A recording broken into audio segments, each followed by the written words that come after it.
Hello बच्चों, चलिए आज शुरू करते हैं। बहुत अच्छी सी प्रॉब्लम है, इनफाइनाइट चेन प्रॉब्लम। इनफाइनाइट करके ऐसे बहुत से प्रॉब्लम रेजिस्टेंस और कैपेसिटर में पूछे जाते हैं, तो उनमें से एक प्रॉब्लम मैंने लिया है। चलिए स्टार्ट करते हैं। बहुत से बच्चों का कंफ्यूजन रहता है ऐसी प्रॉब्लम कैसे करना होता है।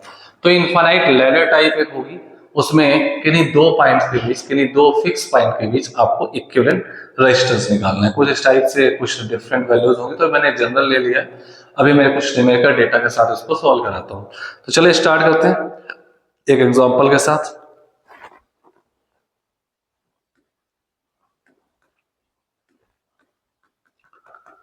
सपोज हमने एक प्रॉब्लम ले ली, 1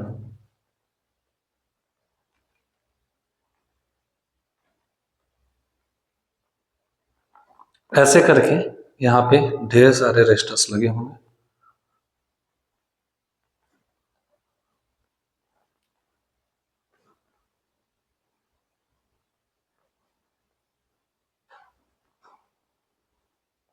इस टाइप से, और ये एक इनफाइनाइट चेन होगी, इनफाइनाइट चेन। अब मैंने यहाँ पे दो पॉइंट डिफाइन कर दिए, ए एंड बी। कुछ वैल्यूज ले लेता हूं।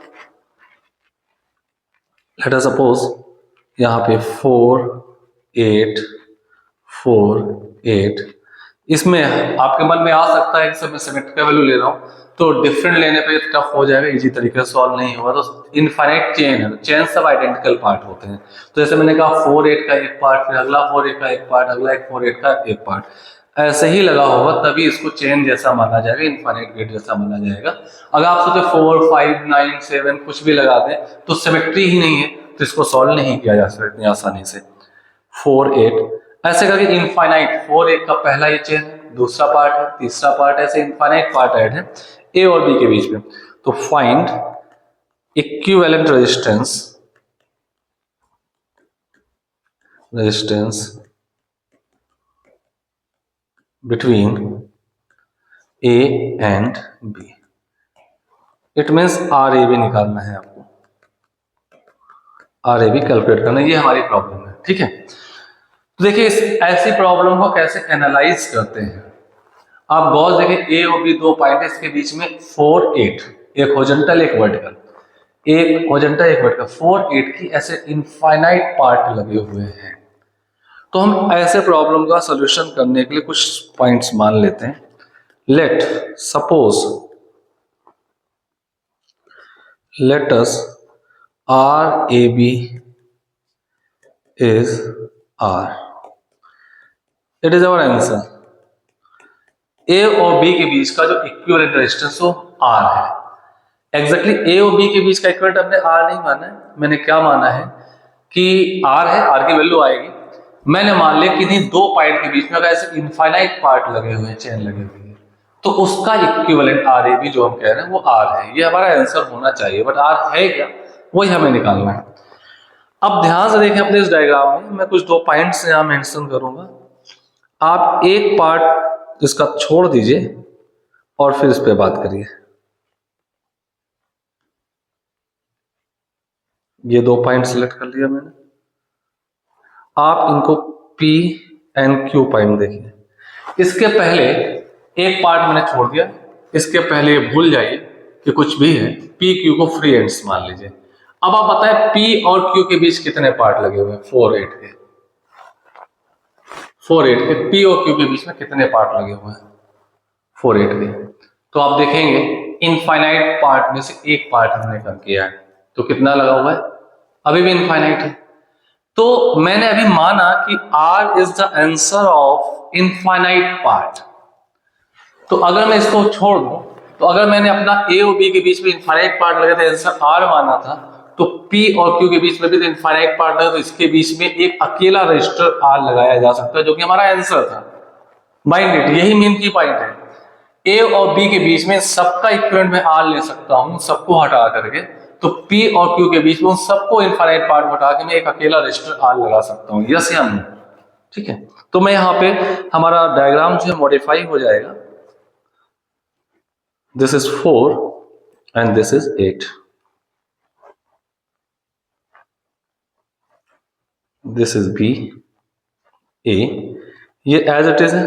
आगे हमने पी पॉइंट जो था आपके पास और ये जो क्यू पॉइंट था, इसके बीच में इनफाइनाइट हटा दी, उन सब इनफाइनाइट का रिजल्ट तुमने आर माना था, तो यहाँ एक अकेला रजिस्टर में आर लगा देता हूं, एक सिंगल रजिस्टर में आर लगा देता हूं यहां पे ऐसे। अब आप देखें ये R, this R and 8 parallel में होंगे, तो इसको फिर से मॉडिफाई कर देता हूं। पॉइंट ए 4 ओम,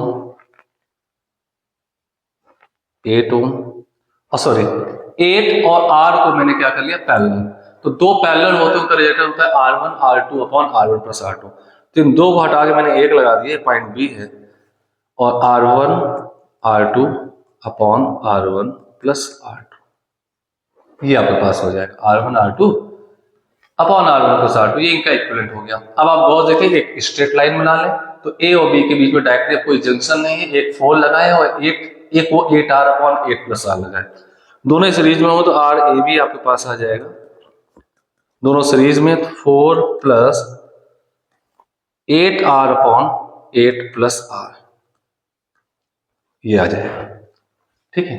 और आपने पहले माना था R A B is R, तो यहां पे आर ए बी को आर के इक्वल कर दें, R equal to 4 plus 8R upon 8 plus R, इसको लेकर सॉल्व कर लेते हैं, तो R इक्वल टू 4, इसका मल्टीप्लाई करते हैं 4 into 8 plus R plus 8R upon 8 plus R, इधर मल्टीप्लाई कर दीजिए, तो 8R plus R square, 8R plus R square equal to 32 plus 4R plus 8R,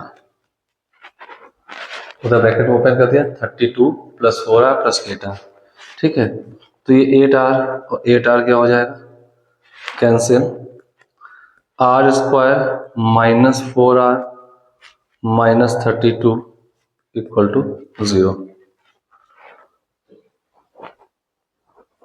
अगर आप इसको सॉल्व करें तो R की दो वैल्यू आएंगी, इसको आप सॉल्व कर लीजिए, क्वाड्रेटिक इक्वेशन है, दो वैल्यू आएंगी और उनको सॉल्व करके आपको R की वैल्यू एक रियल एंड पॉजिटिव वैल्यू 8 हो जाएगी। आप देख पा रहे हैं, तो मैंने पहले से कैलकुलेट करके रखा है, 8 इसको सेटिस्फाइड करता है, 8 का स्क्वायर 64 हो गया, 4 8 जा 32 माइनस 32 माइनस 32, 64 माइनस का प्लस का 64 0, तो पॉजिटिव और रियल वैल्यू आपका आंसर होगा, तो दिस इज योर आंसर। और आपने ए और बी के बीच में इक्विवेलेंट आर मान रखा था, तो ये बहुत अच्छी प्रॉब्लम है। जैसे मैंने ये प्रॉब्लम अभी सॉल्व की है, बस फिर से मैं एक टेक्निक समझा दूं आपको, आप एक पार्ट छोड़ दीजिए और जो भी आपने आंसर माना वो यहां लगाइए, फिर उसका 3 रजिस्टर बचेंगे, उनका इक्विवेलेंट निकाल के फिर से इक्विवेलेंट निकालने के बाद उसको आंसर जो आपने माना तो उसको इक्वल, देखिए इस पॉइंट पे मैंने किया, उसको इक्वल कर दीजिए, सेम टाइप से प्रॉब्लम सॉल्व हो जाएगी। जो मैंने यहां पर अभी आपको यहां समझाया है रेजिस्टेंस के लिए, आप सेम काम कर सकते हैं कैपेसिटर के लिए इनफाइनाइट चेन प्रॉब्लम में। इसका एक पार्ट और होता है, वो भी मैं आपको समझा देता हूं। सपोज इनफाइनाइट नहीं होती, फाइनाइट चेन प्रॉब्लम होती, फाइनाइट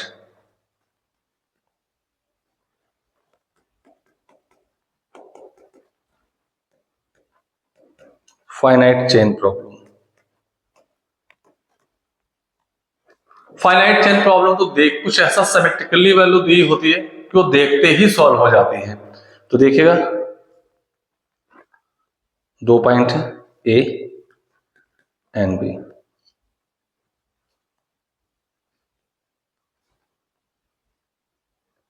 ऐसे कुछ पार्ट यहां लगा दिए गए,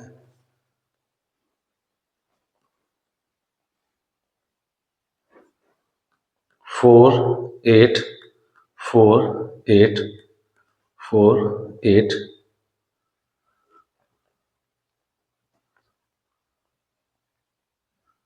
हाँ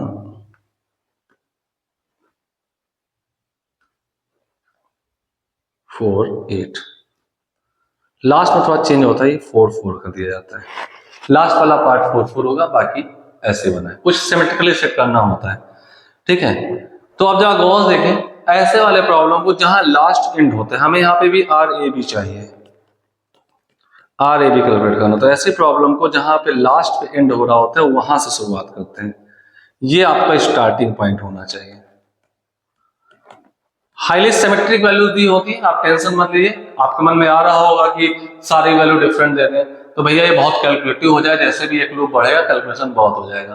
तो किसी स्टैंडर्ड एक आईआईटी जैसे अच्छे एग्जाम का एम जो होता है वो आपसे बहुत कैलकुलेशन कराने होते हैं, आपके मेंटल स्टेटस को जानना होता है कि आप कितना इजीली किसी चीज को क्रैक कर सकते हैं। बाकी एडिशन मल्टीप्लिकेशन सब्ट्रैक्शन तो सभी बच्चों को करना आता है, थोड़ा टाइम लगेगा, सभी कर लेंगे। तो इसे इस बात को लेकर कोई स्ट्रेस मत लीजिए कि डिफरेंट होगा तो सर कैसे होगा, डिफरेंट होगा तो आएगा ही नहीं, जहां तक मेरा अपना एक्सपीरियंस कहता है ऐसा।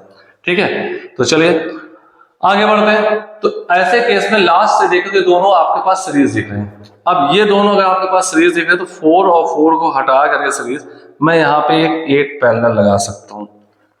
वो तो हट गया, उनका रिजल्टेंट 8 पैरेलल लग गया। अब आप देख पा रहे हैं 8 और 8 कैसे पैरेलल है, तो 8 और 8 का रिजल्टेंट क्या हो जाएगा, यहीं पर ये 4 लग जाएगा। अब जब ये 4 और 4 फिर से वही कंडीशन आ गई, फिर से 4 और 4 क्या हो गए, एक दूसरे सीरीज हो गया। तो इन दोनों को हटा करके यहां पे एक 8 लगाया जा सकता है, 8 लग गया। अब फिर से 8 और 8 पहले हो गए, इनको हटा के यहाँ पे एक अकेला 4 लगाया जा सकता है। फिर से ये 4 और 4 सीरीज हो जाएंगे, तो इनको हटा करके फिर से एक यहाँ पे 8 लगाया जा सकता है। अब 8 और 8 फिर पैरेलल हो गए, इनको हटा के यहाँ 4 लगाया जा सकता है, और 4 और 4 क्या हो गए, सीरीज हो गए। तो 4 4 मिला के आर इक्वल आपका 8 ओम आंसर आ जाएगा। तो बहुत ही हाईली सिमेट्रिक होती है, ऐसी प्रॉब्लम देखते सॉल्व हो जाती है। अब यहाँ बीच में देखिए 4 8 4 8 4 8 के 3 पार्ट है, लास्ट में कुछ चेंज करेगा 4 4। अब ये बीच में 4 8 के 3 पार्ट होते हैं या 300 पार्ट होते हैं, लास्ट में अगर 4 4 कर देता तो सबका आंसर 8 ओम ही आता, जो इस 3 पार्ट के बाद दिखा है। यहाँ ये 4 8 के 5 चेन होती, लास्ट में 4 4 होता तब भी आंसर होता, 500 चेन होती तब भी ये आंसर होता। तो बहुत आसान से प्रॉब्लम होती है। यही सेम काम कैपेसिटर में भी हो सकता है, कैपेसिटर में भी इसी टाइप से आती है। तो finite and infinite chain problem दोनों ही आपकी रजिस्टर और कैपेसिटर में सॉल्व करने के सेम तरीके, बहुत अच्छे प्रॉब्लम है। इसको सॉल्व करिए और आगे इंप्रूव करिए। आपको करंट इलेक्ट्रिसिटी या किसी भी टॉपिक में, आप लोगों का पीक टाइम आ चुका है, तो कोई भी दिक्कत आती है, जिस भी टॉपिक को आप समझना चाहते हैं, तो फ्रैंकली आप कमेंट जरूर करें हमारे इस टॉपिक पे। और जो भी आप पढ़ना चाहते हैं अपने टॉपिक का नाम लिखिए, अपने कॉन्सेप्ट का डीपली बताइए, किस पॉइंट को आप समझना चाहते हैं, किस टाइप की आपको प्रॉब्लम चाहिए, तो आप मुझे कमेंट में बताइए। श्योरली मैं आपकी हेल्प करूंगा और एग्जाम टाइम तक पूरा आपका साथ दूंगा। ओके, बाकी अपने दोस्तों के साथ शेयर करिए। Thank you.